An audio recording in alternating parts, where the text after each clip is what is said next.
Assalamualaikum warahmatullahi wabarakatuh. Bismillah, alhamdulillah, wassalatu wassalamu ala rasulillah wa ala alihi wa sahbihi wa wala. Bapak-bapak, ibu-ibu rahmatullah, di malam hari ini kita akan bersama-sama membicarakan tentang toharah, pengertiannya.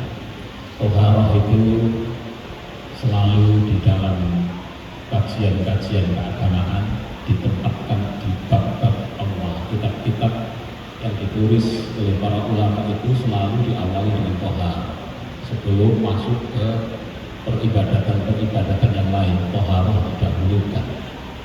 Kenapa demikian? Karena memang orang beribadah itu adalah orang yang sedang menghadap Allah, maka sudah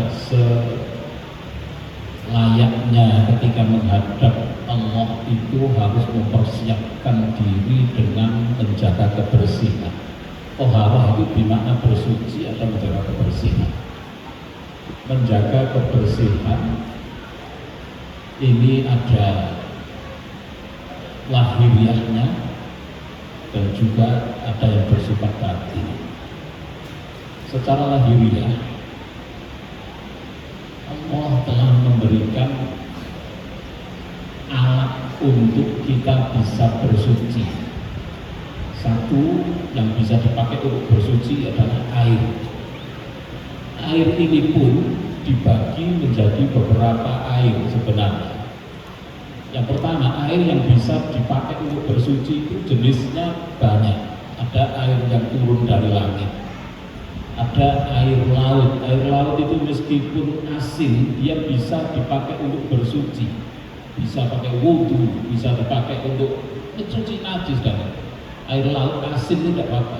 Ini berbeda dengan air yang sengaja kita asini, air kuah sayur itu asin. Tapi asinnya karena kita asini, kita kasih babal, kita kasih bumbu, itu dipakai untuk berwudhu nggak bisa. Tapi kalau air laut yang asin asli itu boleh suci. Air laut, air sungai, asal tidak berubah sungainya, karena di Jakarta ini sungai juga unik juga. Sungai itu kadang ada yang aromanya sudah enggak aroma air, warnanya kadang-kadang sudah enggak warna air yang sebenarnya, itu sudah enggak bisa dipakai untuk wudhu, untuk bersuci. Walaupun jumlahnya banyak, lebih dari 2 kolam mestinya itu bisa. Akan tetapi ketika berubah warnanya, aromanya, atau dirasanya, maka dia tidak lagi bisa dipakai untuk bersuci. Ada air sungai, ada air sumur, air mata air, bahkan ada air salju, es. Itu bisa dipakai untuk bersuci. Ada air embun. Kalau pagi ini biasanya suka ada embun, itu bisa dipakai bersuci. Kemudian dari beberapa air ini kemudian ada pembagian. Ada air yang statusnya suci dan bisa dipakai untuk bersuci, itu yang disebut dengan air mutlak. Air biasa itulah, yang nggak berubah warnanya, nggak berubah aromanya, itu bisa dipakai bersuci dan bisa menyucikan, suci dan menyucikan, dan memakainya itu juga tidak makruh. Nah yang kedua, ini statusnya sama, suci, tapi juga bisa dipakai untuk bersuci, dipakai wudhu bisa, tapi hukumnya makruh menggunakan apa itu? Air yang terkena sinar matahari sehingga panas. Ini tentu bukan kajian orang sekarang. Ini kitab-kitab ini dikarang pada ratusan tahun yang silam. Jadi orang belum berpikir bagaimana membangun air yang bisa pakai pemanas teknologi itu juga panas. Dan bagaimana kalau itu berbeda hukumnya? Yang dianggap makruh ini yang masih asli, ya dia berada di tempat-tempat yang di tanah atau di bejana-bejana yang tidak steril. Ketika kena air, kena panas matahari, itu dikhawatirkan akan naik zat-zat besinya dan itu akan berpengaruh kepada kesehatan. Nah sekarang teknologi sekarang kan berbeda. Maka ketika yang mempengaruhi kesehatan itu sudah bisa dihindarkan, maka tidak lagi makruh, boleh dipakai. Maka ini nggak apa-apa, tapi orang-orang sudah kadung pasang di rumahnya itu air yang bisa panas itu tetap dipakai saja, nggak makruh deh, karena ini sudah berbeda. Yang ketiga, ada air suci tapi tidak bisa dipakai untuk bersuci. Jenisnya ada dua, suci tapi nggak bisa dipakai untuk bersuci. Satu, air yang disebut mustakmal. Apa itu? Air yang sudah dipakai untuk bersuci, sementara jumlahnya juga tidak banyak, jumlahnya kurang dari 2 kolah. Ada ukuran tertentu, itu nanti bisa dicari itu 2 kolah ini. Jadi wudu ditampung dalam bak yang jumlahnya itu nggak sampai 2 kolah. Nah, maka setelah dipakai wudu, ini sudah nggak bisa dipakai wudu lagi, nggak bisa dipakai untuk menyuci pakaian, membersihkan najis, nggak bisa. Ini disebut mustakmal. Berbeda kalau wudunya di laut. Wudu di laut, bekas wudunya juga jatuh ke laut, tapi karena airnya banyak maka tidak berpengaruh apa-apa, tetap suci karena lebih dari 2 kolah. Yang kedua, yang suci tapi juga nggak bisa dipakai untuk bersuci, ini air suci lah. Air suci kecampuran barang-barang suci. Jadi yang bercampur ke barang suci, kemudian merubah status air tersebut, namanya saja sudah berubah.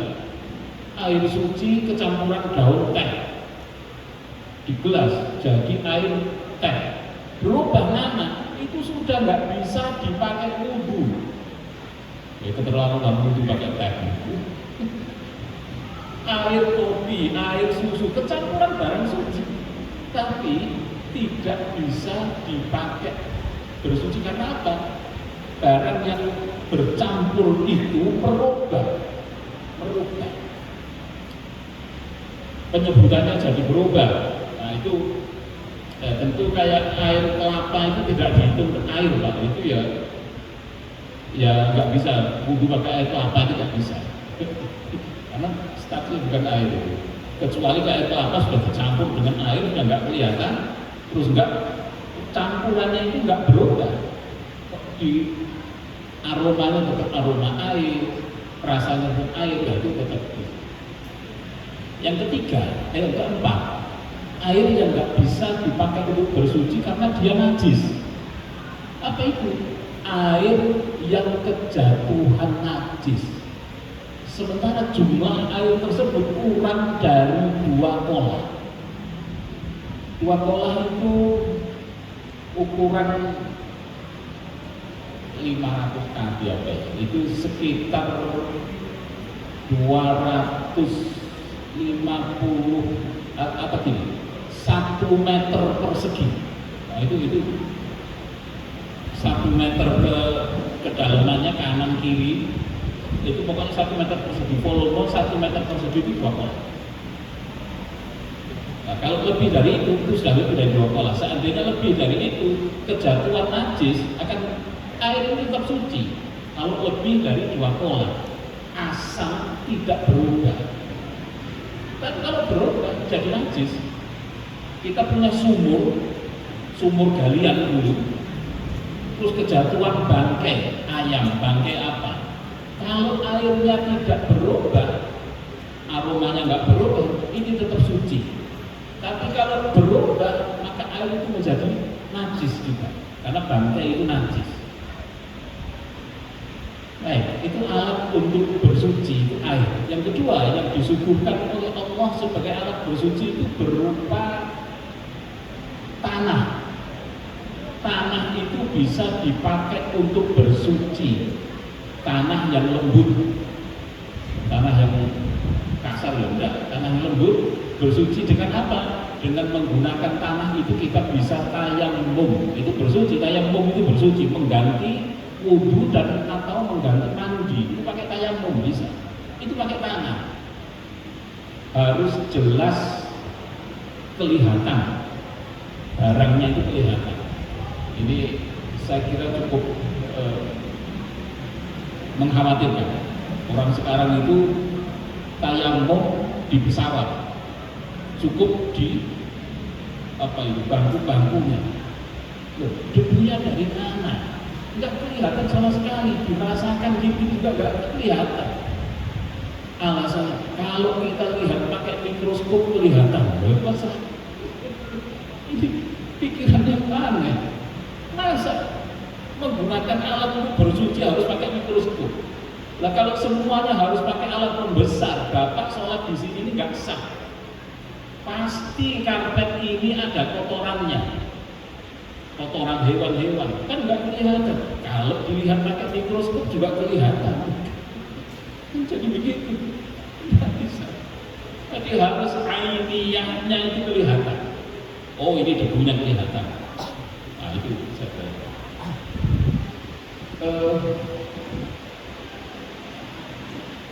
Memang ada yang lain, tapi bukan imam kita.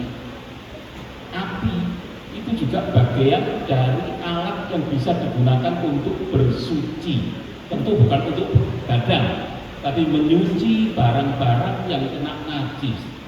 Bata itu kadang-kadang terbuat kecampur dia dari tanah, kadang-kadang kecampur dengan kotoran macam-macam.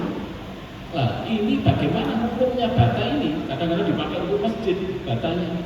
Kalau dihukumi najis, masjidnya juga najis. Orang sholat di masjid itu berarti juga nggak sah. Oh tapi tidak, ternyata ada imam lain yang bisa. Api itu bisa menjadi salah satu alat untuk bersuci, menyucikan.